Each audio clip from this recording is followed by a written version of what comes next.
My son called me on a Tuesday morning to tell me he needed me to fly out to Phoenix by Friday.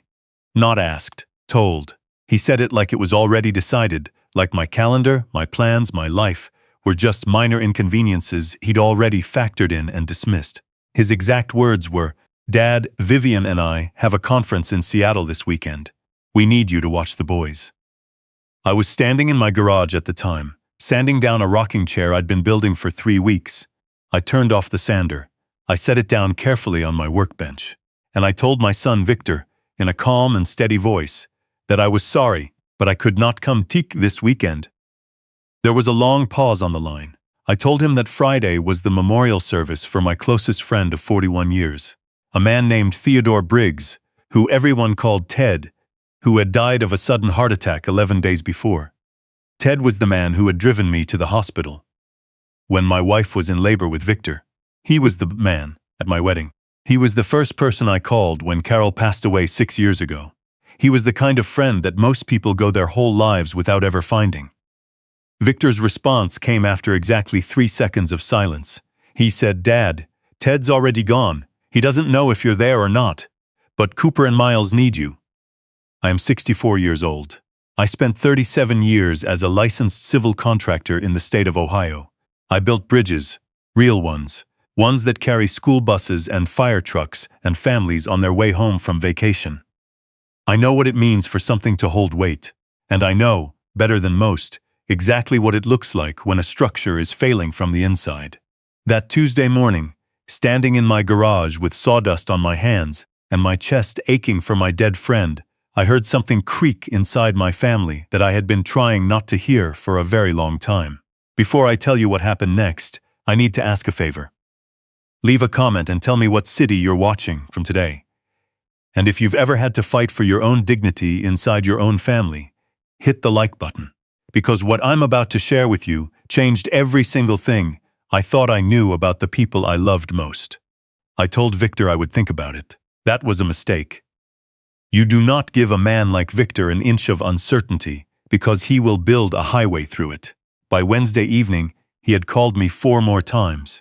Each call followed the same pattern. First came the guilt. "Dad, the boys are asking for you." Then came the pressure. "Cooper's been having a rough month at school. He really needs stability right now." And finally, when neither of those worked, came the threat wrapped in concern. "I just worry about you being alone in that house with no real purpose." It's not healthy. No real purpose. I looked around my garage that evening. At the rocking chair I was building. At the cabinet I had refinished last month for the community center. At the shelf of woodworking books, next to the old photograph of Ted and me, standing on the deck of a bridge we had both worked on outside of Dayton in 1998. 2 younger men, squinting into the sun, grinning like idiots because we were proud of something we had made together. No real purpose. On Thursday morning, I made the decision that I knew, even then, would cost me more than I could fully understand. I booked a flight to Phoenix. I packed a bag. I called my neighbor Frank and asked him to put flowers on Ted's grave on Friday in my place. Frank did not ask any questions. He just said, "I'll make sure he gets the good ones, Walter." My name is Walter Greer. I want you to remember that. Because for a little while, during the worst of what I'm about to tell you, I almost forgot it myself. I landed in Phoenix on Thursday afternoon. Vivian picked me up from the airport in their white SUV, the expensive kind. The kind with the heated leather seats and the little screen in the dashboard that tells you which lane to be in.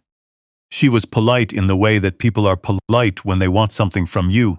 All surface, no warmth. She told me Victor was still at the office closing out some paperwork before they left for Seattle. She told me the boys were at school and would be home by 4. She told me there was food in the refrigerator and that the guest room was all set up. What she did not tell me was that the conference in Seattle was not a conference at all. Cooper was 9 and Miles was 6. Cooper had his mother's sharp dark eyes and his father's tendency to say exactly what he was thinking without any filter. Miles was softer, quieter, the kind of child who would stop in the middle of a parking lot to look at a beetle on the ground.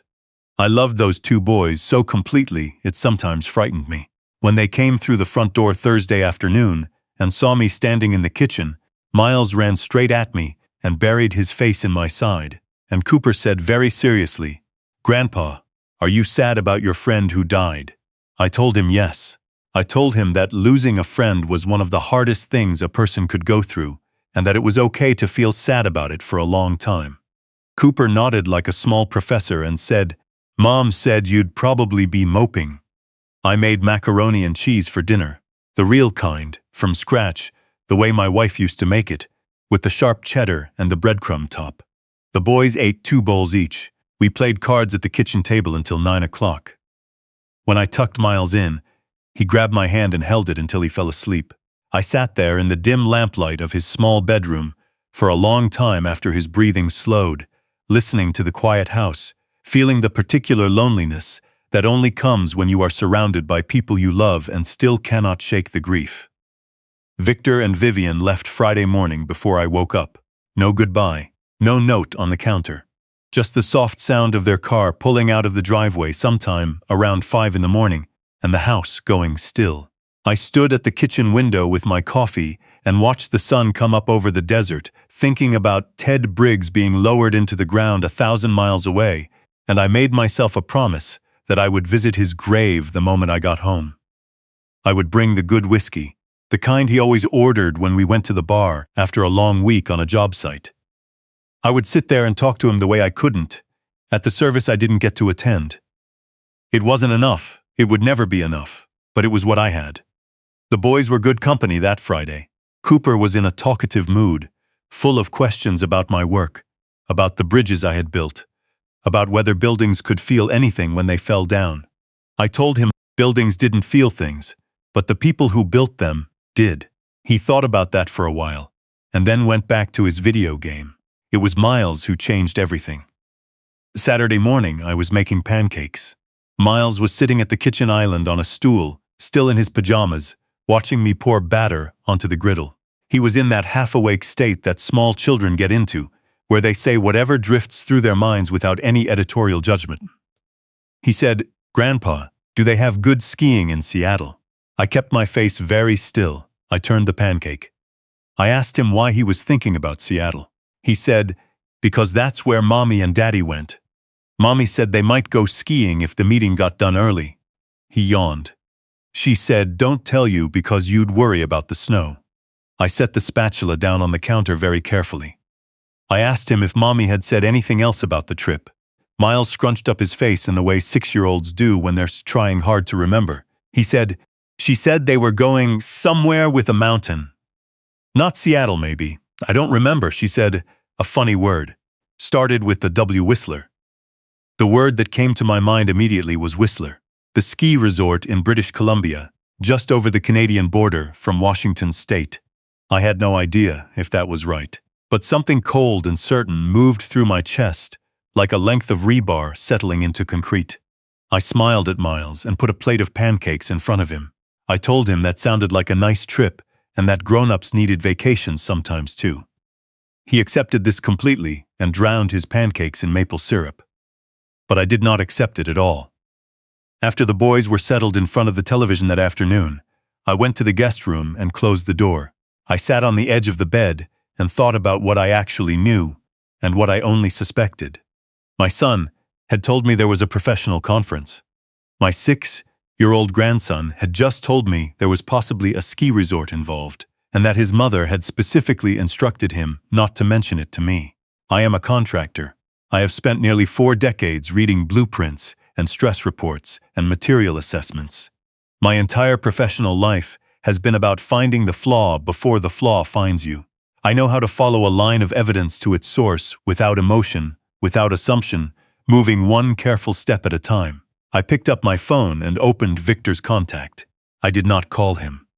I opened the shared family calendar that Vivian had set up 2 years ago and insisted we all use. She'd been very enthusiastic about it at the time, said it would help the whole family stay coordinated. The weekend entry read, V&V, Industry Summit, Seattle, WA. But when I looked at the attached details, there was a hotel confirmation number. It was a habit of Vivian's to attach everything to calendar entries. I had watched her do it a dozen times at family dinners, photographing receipts and tickets and boarding passes. I copied the confirmation number and opened the browser on my phone. I typed it into a search with the word hotel. The result loaded in 4 seconds. The Fairmont Chateau Whistler. Whistler, British Columbia, Canada. Check-in, Friday. Check-out, Monday. I sat on the edge of the guest room bed and stared at that screen for a long time. The afternoon sun came through the gap in the curtains and fell across the carpet in a long, pale stripe. Outside, I could hear Cooper in the backyard, bouncing a basketball. I thought about Ted's memorial service that was happening right now, at this exact hour, in a church outside Columbus. I thought about his daughter giving the eulogy. I thought about the people who had known Ted for decades sitting in those pews. I thought about the fact that I was not there. I thought about the 41 years of friendship I was not there to honor because my son needed me to babysit while he went skiing in Canada. I did not throw the phone. I did not raise my voice. I breathed through it, slow and steady, the way I breathe when I am standing on a high structure in wind, and I need my hands to stay level. Then I started to think like a contractor. The first thing you do when you discover a hidden problem in a structure is not panic and not act. The first thing you do is assess the full extent of the damage. You do not know yet what you are dealing with. You do not know how deep it goes. I went back to the family calendar and scrolled back through the past 6 months. 3 times in that window, Victor and Vivian had taken weekend trips, listed as work-related. Once for a regional broker symposium in Nashville. Once for a client development retreat in Scottsdale. Once for a leadership conference in New Orleans. Victor was a financial advisor.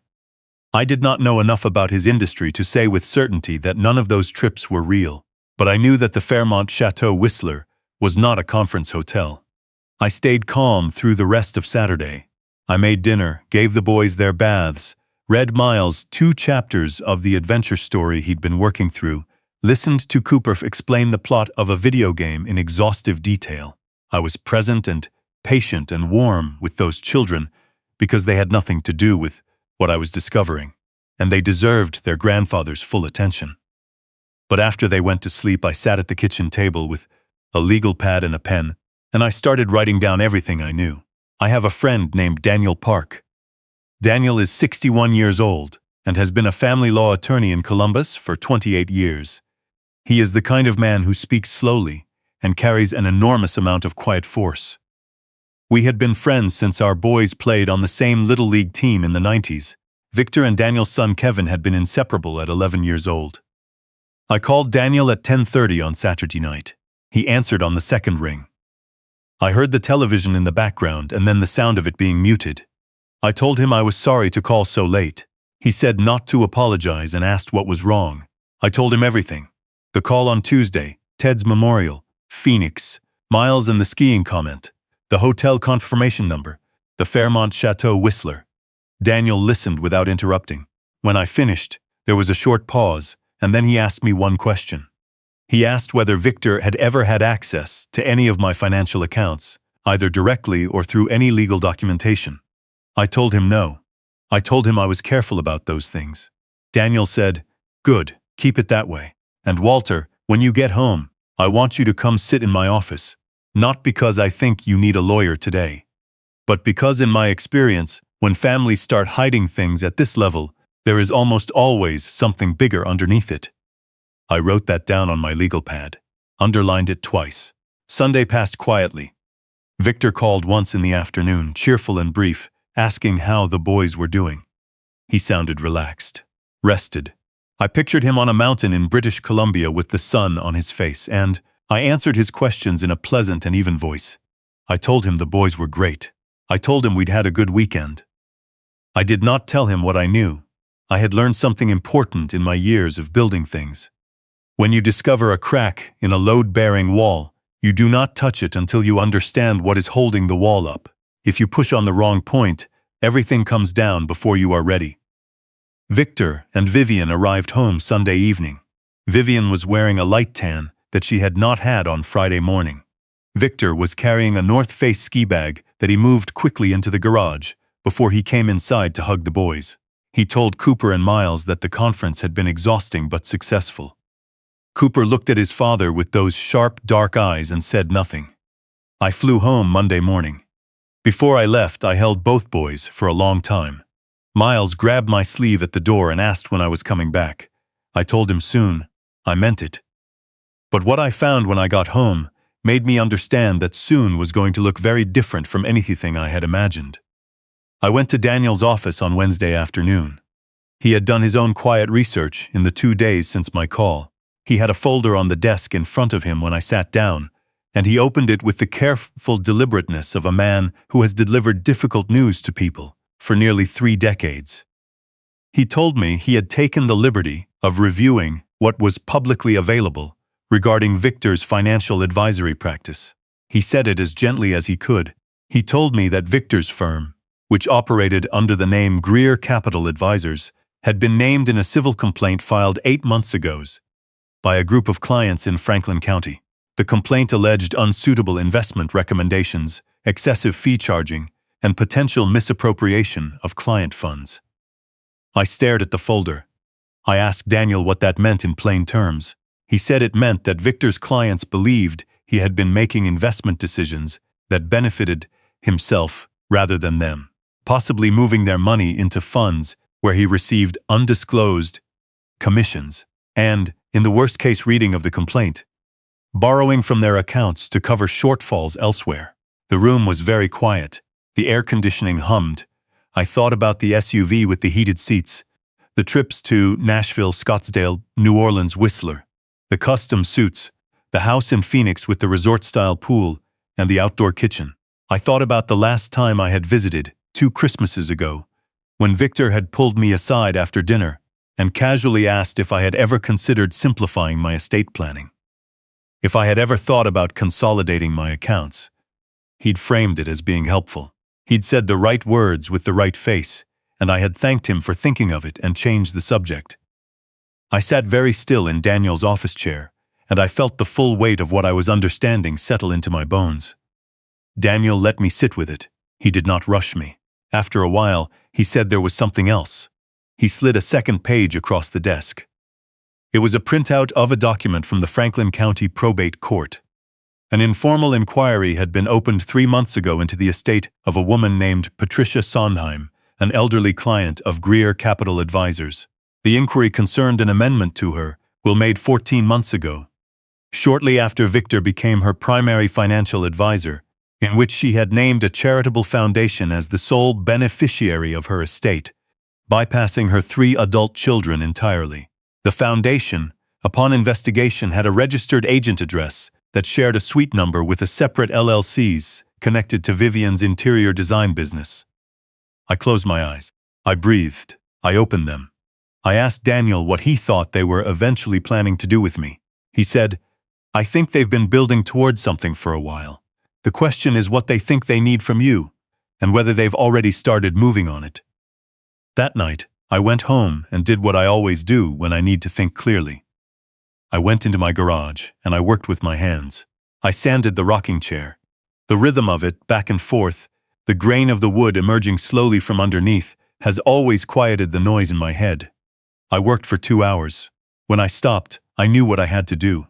The next morning I made 3 calls. The first was to my personal bank. I spoke to a branch manager I had dealt with for over a decade, and I requested that a second-degree verification requirement be placed on any account changes, withdrawals over a specific threshold, or beneficiary modifications. Nothing could be altered without my physical presence and a second form of identification. The manager did not ask why. He said he would have it processed by end of day. The second call was to my estate attorney, a woman named Beverly Cross, who had handled Carol's estate when my wife passed, and who I trusted completely. I told her I wanted to review my will, my power of attorney designations, and every document that currently had Victor's name on it. The third call was to my doctor.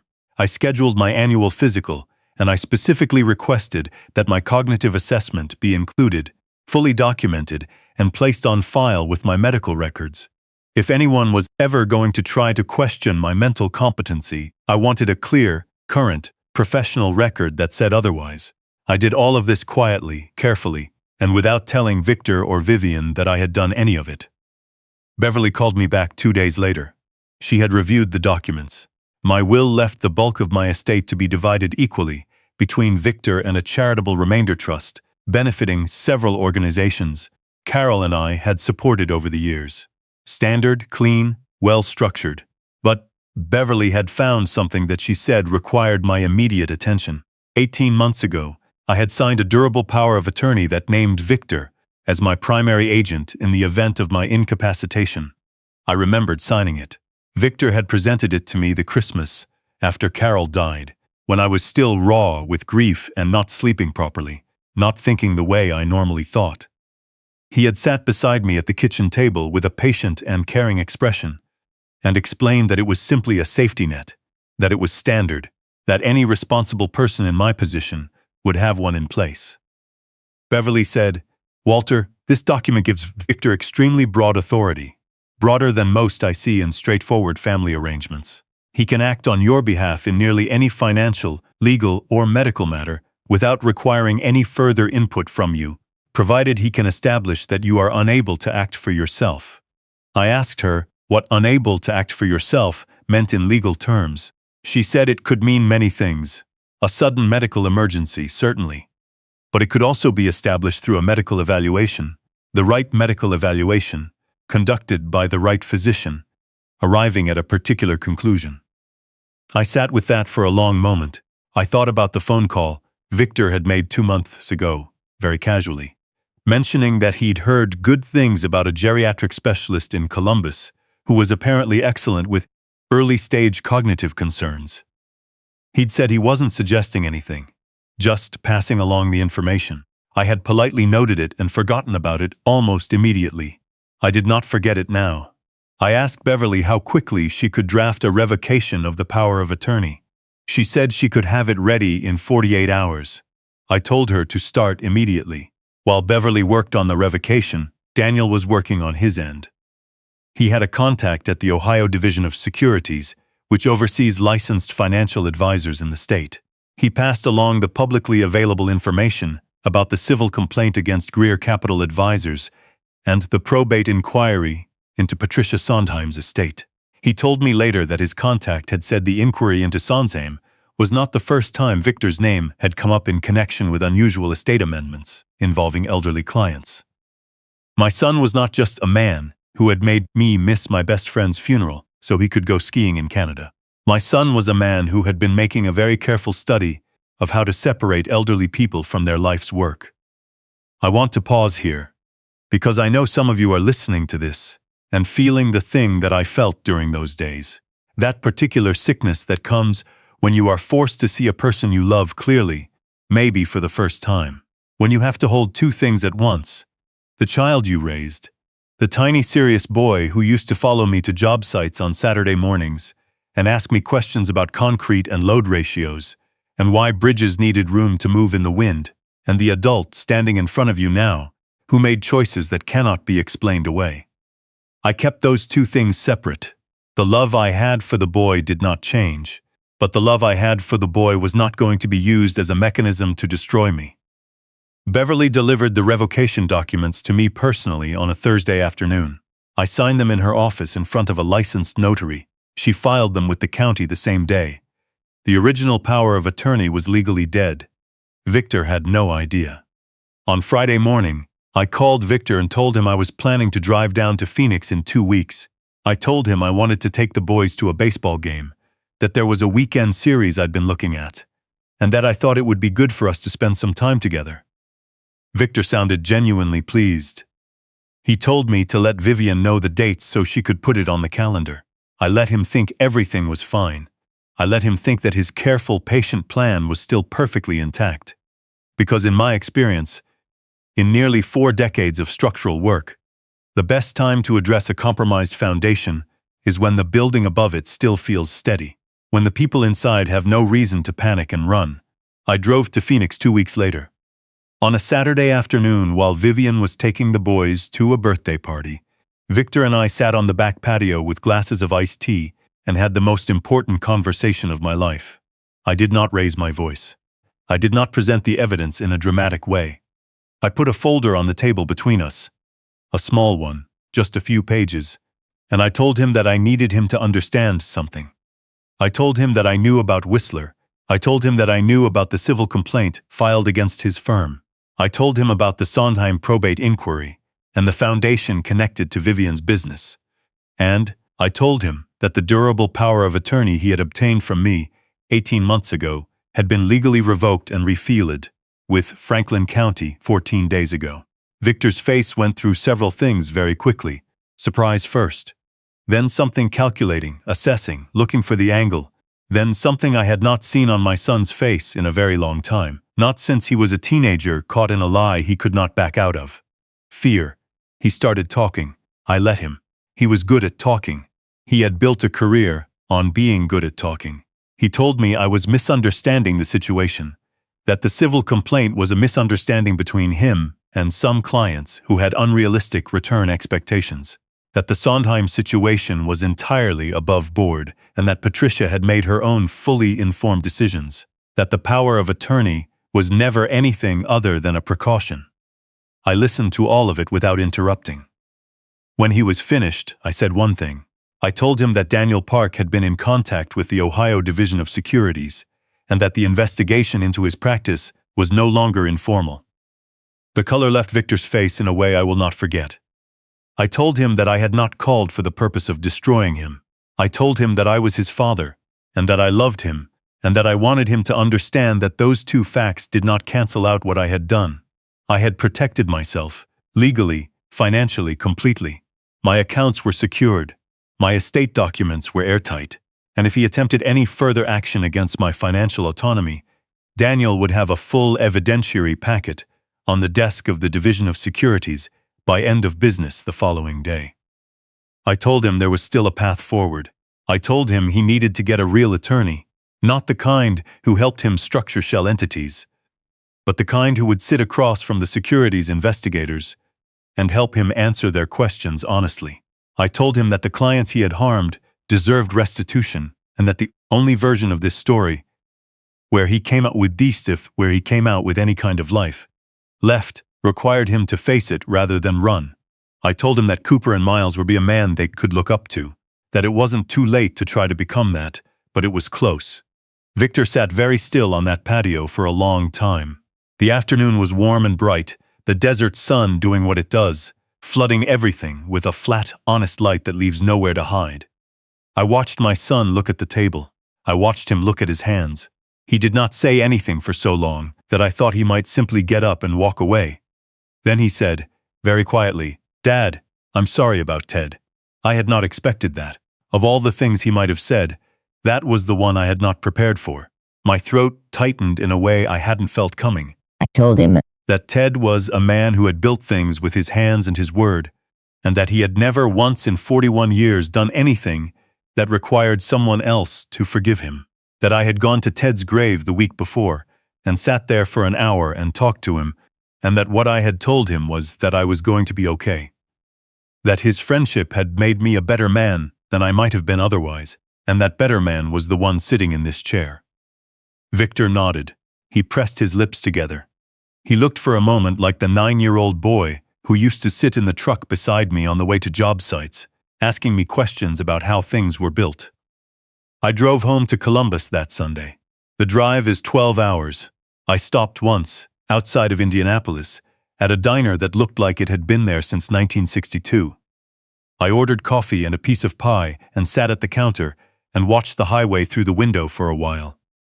I am not going to tell you the full outcome was clean or simple. These things never are. Victor hired a legitimate attorney. The securities investigation continued. He cooperated, which was what I had asked him to do. Several of his clients received partial restitution through a settlement. His license was suspended pending review. He and Vivian sold the Phoenix house. I don't know all the details, and some of them are not mine to share. What I can tell you is that Cooper and Miles are still in my life. Victor and I have had a series of conversations that have been painful and honest in equal measure. We are not where we were, and we may never fully get there. But we are not finished either. I had the rocking chair I built sitting on my front porch by early autumn. I sit in it sometimes in the evening, when the air cools down enough to be comfortable, and I drink a cup of coffee and watch the neighborhood go still. Frank from next door stops by sometimes. He's 72 and still tends his own garden, and he has no patience for nonsense of any kind, which is one of the things I like most about him. One evening, Frank sat in the other chair I'd brought out, the old ladderback, not as comfortable but solid, and he asked me how I was doing, not the polite version of the question, the real one. I told him I was doing all right.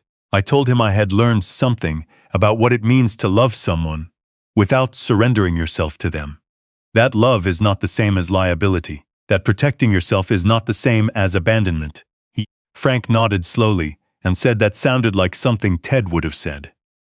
I laughed. It did sound like something Ted would have said. I have been thinking a lot recently about bridges, about what makes them last.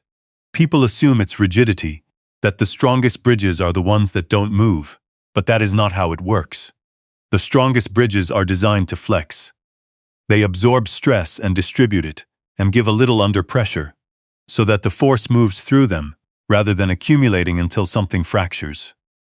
You build in the flex on purpose. You account for the load. You know in advance how much weight the structure was designed to hold, and you do not apologize for that limit. There is a load-bearing capacity to every person, to every relationship. The structures that survive are the ones where the people inside them are honest about what they can carry. I am 64 years old. I built real things, and I am still here. If you are listening to this right now from somewhere inside your own version of this story, if you are sitting in a house where someone is asking you to carry more than your share and calling your resistance selfishness, I want you to know one thing. You built yourself, you earned your foundation, and you have every right to protect it.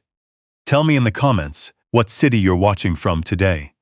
And if any part of this story gave you something to hold on to, please subscribe to Gentle Dad's Stories. I'll see you in the next one.